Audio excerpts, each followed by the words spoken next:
time. He knows his study time.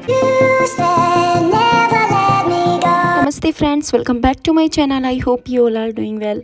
हम सभी का सपना होता है कि हमारा जो घर है वो हमेशा चमचमाता रहे, साफ़ सुथरा रहे और इतना ज़्यादा ऑर्गेनाइज दिखे कि सभी उसकी तारीफ़ भी करें, क्योंकि तारीफ़ सुनना तो सभी को पसंद होता है। तो अपने घर को हमेशा ऑर्गेनाइज रखने के लिए कुछ रूल्स हमें जो है फॉलो करने होते हैं, अपने रूटीन्स को फॉलो करना होता है। तो हमारा जो रूटीन जितना ज़्यादा बेटर होगा उतना ही ज़्यादा हमारा जो है घर हमेशा ऑर्गेनाइज दिखेगा, क्योंकि हमारी रूटीन से जो है बहुत ज़्यादा इफ़ेक्ट हमारी लाइफ पर पड़ता है। और जब हमारा रूटीन अच्छा होता है तो सारी ही चीज़ें जो हैं पॉजिटिव होती हैं, अच्छी होती हैं। सो हमेशा अपने घर को ऑर्गेनाइज और क्लीन रखने के लिए आप ट्राई करें मॉर्निंग में जल्दी उठने का। आजकल जैसे कि मैं 7 बजे उठ रही हूँ। बेसिकली मैं 5 बजे उठती हूँ जब मेरी बेटी स्कूल जाती है, बट अभी एक दिन की और छुट्टी बाकी है। तो आफ्टर संडे मंडे को मेरी बेटी के स्कूल जो है रीओपन हो रहे हैं, तो फिर से मेरा रूटीन सेम वही रूटीन मैं फॉलो करूँगी 5 बजे उठने का। और आप यकीन नहीं करेंगे, 7 से 8 बजे तक जो है मेरे बहुत सारे काम कंप्लीट हो जाते हैं। सारे घर की साफ़ सफाई सारा कुछ मैनेज हो जाता है बहुत ईजीली। उसके बाद मुझे खुद के लिए भी टाइम मिल जाता है, कुछ चीज़ों को मैनेज करने के लिए भी टाइम मिल जाता है। जैसे कि अभी मैं आगे जो वीडियोज़ आपके साथ में शेयर करूँगी उसमें कुछ DIY भी आपके साथ में शेयर करूँगी, बहुत सारे हैक्स आपके साथ में शेयर करूँगी। कुछ चीज़ें खुद से ही मैं क्रिएट करूँगी जो आपके साथ में आगे वीडियोज़ में मैं शेयर ज़रूर से करूँगी, जिससे आप होममेड जो चीज़ें होती हैं उनसे अपने घर को डेकोरेट भी कर सकते हैं, ऑर्गेनाइज़ कर सकते हैं। जैसे कि आप देख पा रहे हैं, जो सामान मैं लेके आई थी मार्केट से वो सब आज मुझे करना है ऑर्गेनाइज़। तो कह सकते हैं कि यहाँ पे आज पेंट्री ऑर्गेनाइजेशन का मेरा डे है। तो सारे सामान मैं ऑर्गेनाइज़ करूँगी। एंड हमेशा मैं जब भी पेंट्री ऑर्गेनाइजेशन कंप्लीट करती हूँ तो जितने भी कुछ थोड़े बहुत चेंजेस मुझे करने होते हैं ना किचन में, वो मैं हैंड टू हैंड कर देती हूँ। फॉर एग्जांपल जैसे कोई बॉक्स है जिसको मुझे खाली करना है वो मैं निकाल देती हूँ अगर मुझे निकालना होता है। कुछ कंटेनर्स होते हैं, जैसे कि अभी हाल फिलहाल में मैंने कुछ नए कंटेनर्स जो हैं वो ख़रीदे हैं, तो उनको मैं अपने किचन में जो है जगह दूँगी, और जो पुराने कुछ कंटेनर्स हैं उनको मैं निकाल दूँगी। आप देख सकते हैं अभी इस बार मैंने माइक्रो फाइबर के कुछ न्यू क्लॉथ्स भी लिए हैं। अभी मैं इनको वैसे ऑर्गेनाइज़ करूँगी किचन में ही, बाद में हम इनका यूज़ करेंगे। और हम सभी जानते हैं वैसे कि जो माइक्रो फाइबर वाले कपड़े होते हैं इनके कितने ज़्यादा फ़ायदे होते हैं और कितने अच्छे से ये क्लीनिंग करते हैं। इनको ऑर्गेनाइज़ करने के लिए मैं किचन में एक नीचे की साइड जो सेल्फ बना हुआ है वहाँ पे ऑर्गेनाइज़ करती हूँ जितने भी इस तरह के क्लॉथ्स होते हैं, या किचन में भी जो मैं और कपड़े यूज़ करती हूँ। यहाँ पे ये एक बॉक्स में लेके आई थी, इसमें मैं थोड़ा सा वैनिश डाल के रख रही हूँ अपनी बेटी के जो ड्रेसेस वगैरह होती हैं स्कूल यूनिफॉर्म उसके लिए।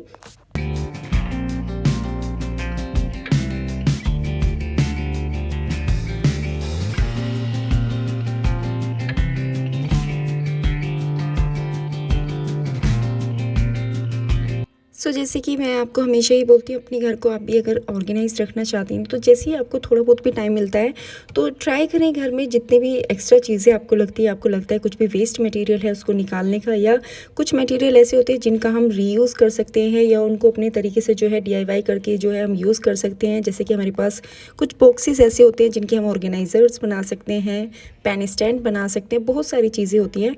तो आगे वीडियोज़ में ऐसे ही कुछ आइडियाज़ आपके साथ में मैं शेयर करूँगी ज़रूर से।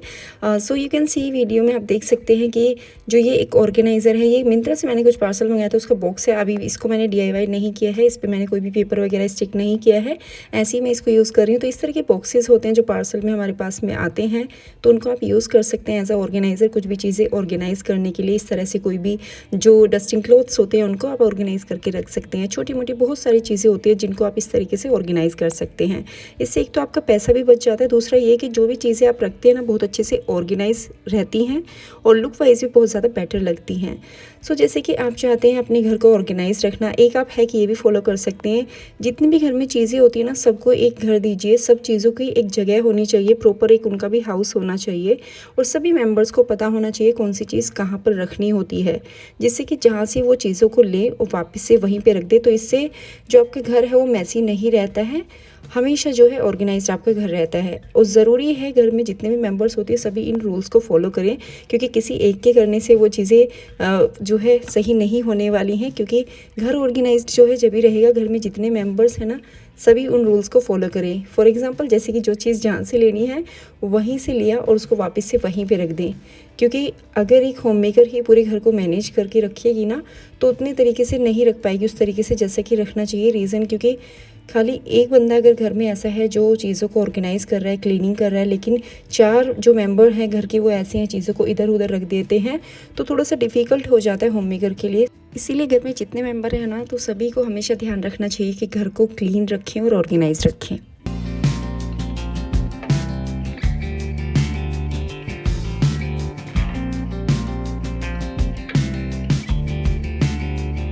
हमारे घर में कुछ कंटेनर्स या फिर कुछ चीज़ें ऐसी होती हैं जो एक के अंदर एक हम रख सकते हैं। यू कैन सी कि जैसे मैंने इस कंटेनर्स के अंदर ना छोटे वाले कंटेनर को रख दिया, इससे स्पेस भी कम लेते हैं ये और बहुत अच्छे से ऑर्गेनाइज हो जाते हैं।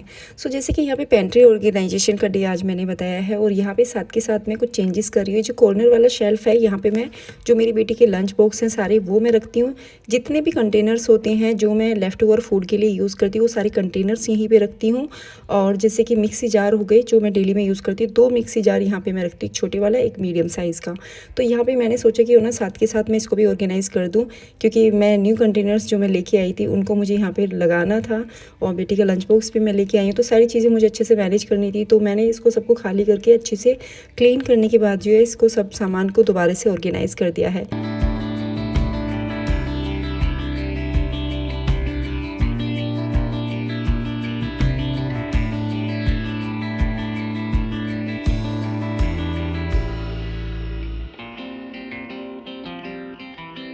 सो जब भी आप किसी एरिया में कोई काम करते हैं ना, चीज़ों को लगाते हैं, थोड़ा भी सामान आप वहाँ पे ऑर्गेनाइज़ कर रहे हैं तो ट्राई करें उस जगह को थोड़ा सा खाली करके क्लीन करके उसके बाद जो है आप अच्छे से ऑर्गेनाइज़ कर दें। तो एक एरिया आपका ऐसे ही हैंड टू हैंड कंप्लीट हो जाता है और आपको पता भी नहीं चलता है। एंड ध्यान रहे उस जगह पर जो भी चीज़ आपको एक्स्ट्रा लगती है उसको हैंड टू हैंड ही निकाल दें, क्योंकि कई बार हम लोग सोचते हैं कि चलो उसको बाद में निकाल लेंगे या देखते हैं कहीं यूज़ हो सकता है क्या। तो उस चीज़ को आप वहाँ पर ना छोड़ें, उसको निकाल के कहीं पर भी एक बॉक्स आप ऐसा रख सकते हैं जिसमें ऐसी चीज़ें आप रखें जो आपको लगता है कि अभी उनका कोई यूज़ नहीं है लेकिन फ्यूचर में या फिर सोचने के बाद हम इसको कहीं यूज़ कर सकते हैं। तो जब भी आपको टाइम मिले फिर आप वो बॉक्स उठाइए, उसमें देखिए जितनी भी ऐसी एक्स्ट्रा चीज़ें हैं ना उनको आप देखिए कौन सी चीज़ को आप रीयूज़ कर सकते हैं या उसका कुछ क्राफ्ट बना सकते हैं, DIY बना सकते हैं। तो उस टाइम पीरियड में सोच के आप उसको उस तरीके से यूज़ कर सकते हैं।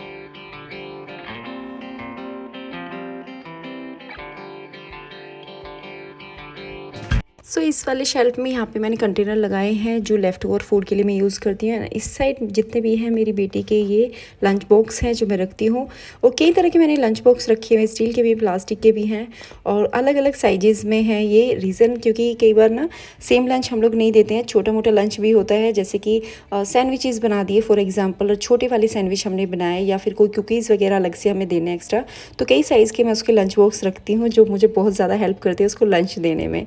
और आगे जो वीडियोस में मैं आपके साथ में ट्राई करूँगी कि जो किड्स के लिए जो लंच रेसिपीज़ होती हैं वो भी मैं आपके साथ में ज़रूर से शेयर करूँ। वैसे पहले भी आप मेरे चैनल पर जाकर देख सकते हैं, कुछ वीडियोस मैंने आपके साथ में शेयर किए हुए हैं ब्रेकफास्ट रेसिपीज़।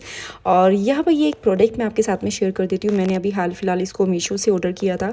ये एक आइस ट्रे है, 2 हैं, ये सिलिकॉन में है, बहुत ज़्यादा अच्छी मुझे लगी क्वालिटी वाइज और बहुत ज़्यादा रीज़नेबल प्राइस है। अभी मुझे याद नहीं है इसका, आई थिंक मुझे लग रहा है अंडर 150 दोनों होगा या 100 के अंदर होगा, ज़्यादा कुछ मुझे याद नहीं है। मैं मेंशन कर दूंगी डिस्क्रिप्शन में, आप वहाँ से चेक कर लीजिएगा, इसका लिंक भी आपको मिल जाएगा। अगर आपको परचेज़ करना है तो आप इसको ऑनलाइन जो है मीशो की साइट पर जाकर ख़रीद सकते हैं, बहुत अच्छा है क्वालिटी वाइज।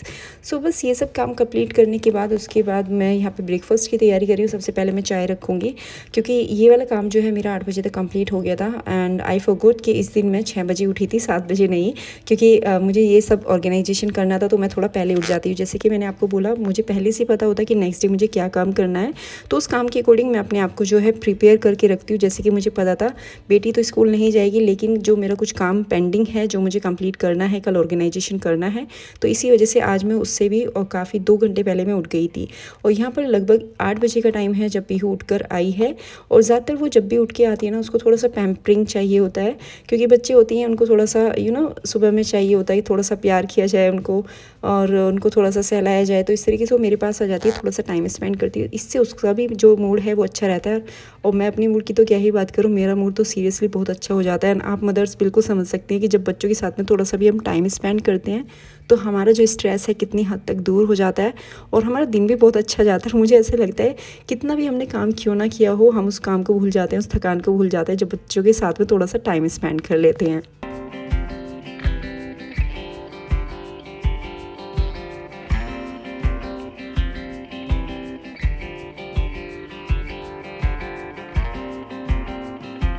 सो यहाँ पर बस मैं मटके को लेके आ गई हूँ। मुझे इसको अच्छे से वॉश करना था, तो मैंने रात में इसको नहीं फिल करके रखा है। तो इसको वॉश करने के बाद ही मैं फिल करके रखूँगी। अगर आप भी मटका यूज़ करते हो तो सबसे पहले उसको अच्छे से अंदर से भी और बाहर की साइड से बहुत अच्छे से रगड़ कर वॉश करिए, दैन उसके बाद इसको फिल करके रखिए। और मटके का पानी के फ़ायदे तो हम सभी जानते हैं, तो आजकल मटके का पानी ही मैं यूज़ कर रही हूँ। आप भी कर सकते हैं। अवॉइड करें फ्रिज का पानी, जितना कम हो उतना कम पिएँ और मटके का पानी ही आप पीने का ट्राई करें। सो अब बारी आ जाती है यहाँ पे सैंडविच मैं बना रही हूँ। बेटी ने बोला था सैंडविच खाने के लिए। सो गाइज़, आज का जो वीडियो है हम यहीं पे एंड करते हैं। आपसे फिर मिलेंगे नेक्स्ट वीडियो में। एंड आप सभी से रिक्वेस्ट है, अगर आप मेरे चैनल पर फर्स्ट टाइम विजिट कर रहे हैं तो प्लीज़ चैनल को सब्सक्राइब ज़रूर कर लीजिएगा। साइड में बेल बटन आइकन है, इसको प्रेस कर दीजिएगा, जिससे कि फ्यूचर में आने वाली वीडियोज़ के अपडेट आपको मिलते रहें। और वैसे भी फ्यूचर में जो है वीडियोज़ में बहुत ज़्यादा इंप्रूवमेंट में लेके आने वाली, रीज़न क्योंकि बहुत सारी एक्स्ट्रा चीज़ें जो है मैं ऐड करने वाली हूँ। जैसे लास्ट कुछ वीडियोज़ में भी मैंने आपके साथ में DIY क्राफ्ट्स जो है शेयर किए हैं, दोबारा से स्टार्ट कर दूँगी। रीज़न क्योंकि बेटी के स्कूल रीओपन हो जाएंगे, तो मुझे काफ़ी टाइम मिल जाएगा इन सब चीज़ों को मैनेज करने का और क्रिएट करने का। और मैं हमेशा ट्राई करती हूँ अपने नए नए आइडियाज़ आपके साथ में शेयर करने का। सो आप मुझे कमेंट करके बता सकते हैं आपको मेरे आइडियाज़ कैसे लगते हैं, आपकी मेरी वीडियोज़ कैसी लगती हैं। सो चलिए आपसे फिर मिलेंगे नेक्स्ट वीडियो में। Till then bye bye and take care.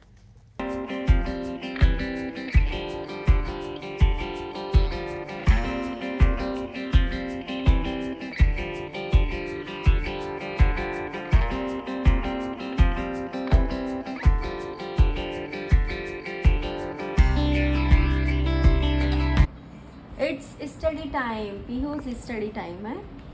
Pihu यहाँ पे कर रही है अपनी प्रैक्टिस। पीहू के यूटी टेस्ट जैसे कि स्टार्ट होने वाले हैं, तो पीहू की प्रैक्टिस डेली चलती है। ब्रेकफास्ट करने के बाद हम लोग प्रैक्टिस करते हैं। मुझे लग रहा है 1 घंटे तक हम लोगों का यही रहता है प्रोसेस। साथ के साथ मैं भी अपना कुछ एडिटिंग का और बाकी काम कंप्लीट कर लेती हूँ। पीहू की भी हेल्प हो जाती है। उसके बाद 1 घंटा करने के बाद मैं इसको ब्रेक देती हूँ। थोड़ी देर के लिए कोई राइम्स वगैरह देख लेती है टीवी में, और उसके बाद से फिर हम लोग दोबारा से स्टार्ट कर देते हैं। फिर थोड़ा सा ब्रेक लेते हैं हम लोग। इसका बात का टाइम होता है, मेरा टाइम होता है वो। फिर लंच वगैरह करने के बाद कई बार ऐसा होता है ये सो जाती है। जब इसका स्कूल का रहता है ना रूटीन, तो ये उस टाइम पीरियड में दिन में सोती है, लेकिन आजकल दिन में नहीं सो रही है, रात में जल्दी सो जाती है। तो उस टाइम पीरियड में अगर ये नहीं सोती है तो फिर मैं इसको थोड़ा सा स्टडी फिर करा देती हूँ। और इवनिंग का तो मैं ज़रूर से ट्राई करती हूँ कि इवनिंग के टाइम पीरियड में जो टी टाइम के बाद वाला टाइम होता है ना, उस टाइम में मैं इसको थोड़ा देर फिर पढ़ाती हूँ। 1 घंटे का हमारा शाम का रहता है स्टडी का टाइम।